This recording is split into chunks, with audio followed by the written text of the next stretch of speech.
What's going on, YouTube? Back again on the Redcat 64 Lowrider. Redcat did a pretty cool thing. So, excuse me. Remember when we first got it, we got one of the first order, and the bumpers were broken, or one of them, the ends broke off the front. And apparently that was an issue. It wasn't due to how I unboxed it or anything. They were damaged in shipping. It was just a little too snug on them.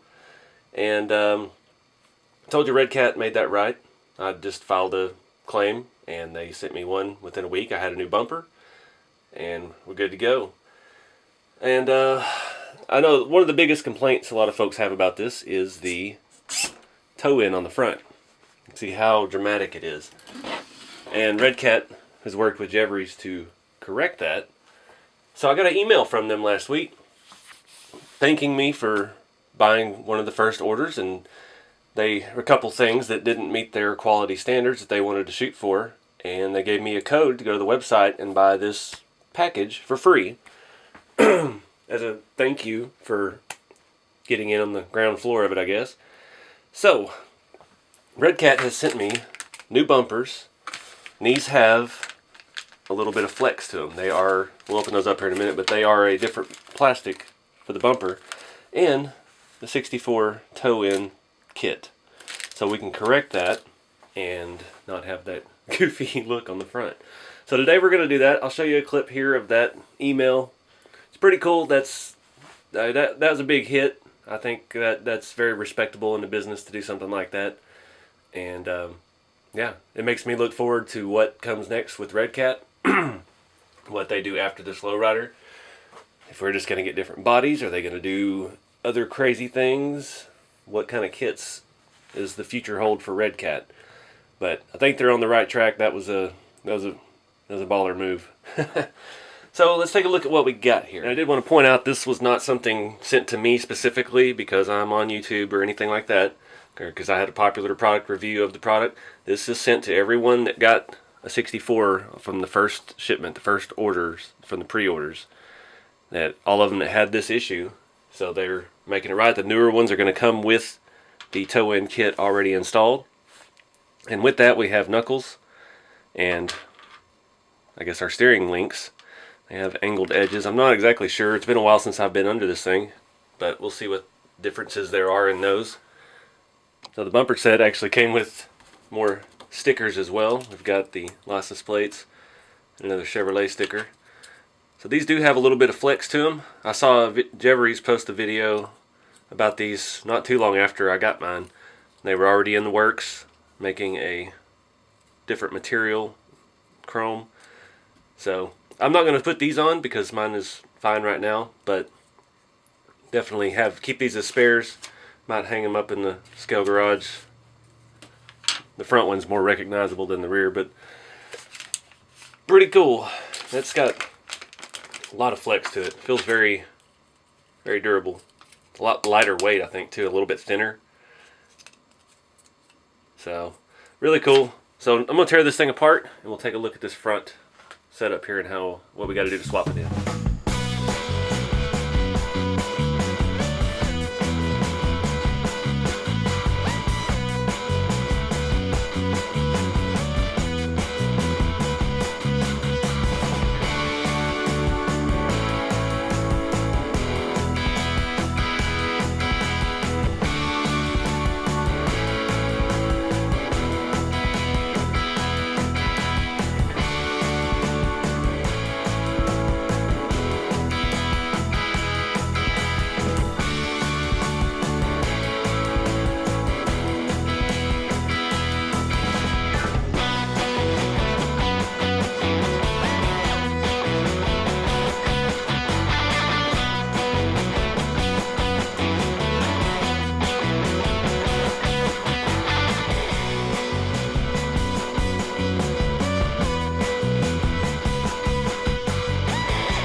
main improvement here are the tie rods, basically.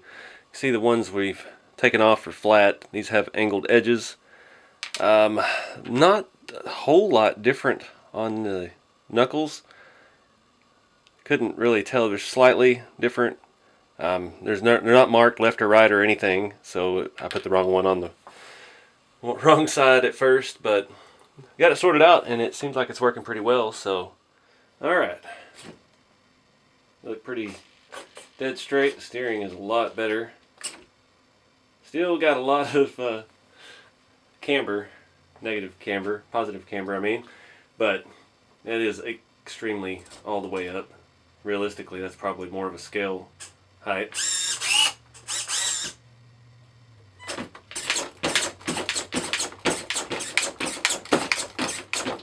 Haven't charged this battery in a while, so we're not going to get a whole lot of lift on it. But massive improvement. Alright, so they do sell the 64 toe-in part set. The part number is R as in Robert, E as in everyday, R14305. And those are like $8. Not bad, and makes a nice little improvement on your 64. If you did not get an email and you've had one since the beginning, they do have a place on the website with information about that and how to contact them, and they can verify your purchase and get you a code to where you can get the replacement bumpers and that kit for free. So something to think about. It's pretty cool they did that. That's big to me. Companies really stand behind their products, so I like to see that. And again, I'm going to hang on to my bumpers until I break one doing something stupid. So what's next for this thing? I think the next step for me, I follow Jeffries. Jeffries is the guy that worked with Redcat to design this. He's been doing RC lowriders for quite a long time. So he's kind of the guru on this. This is his baby.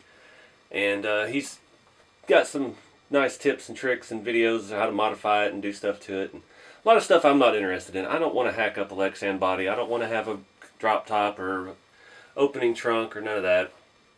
But I do want to play with the chassis. And he had a video with some different shocks and he gave part numbers and stuff. So we may look into that. Try to get this thing sitting just a little bit lower. I'm still not ready to hack the entire chassis up and all that.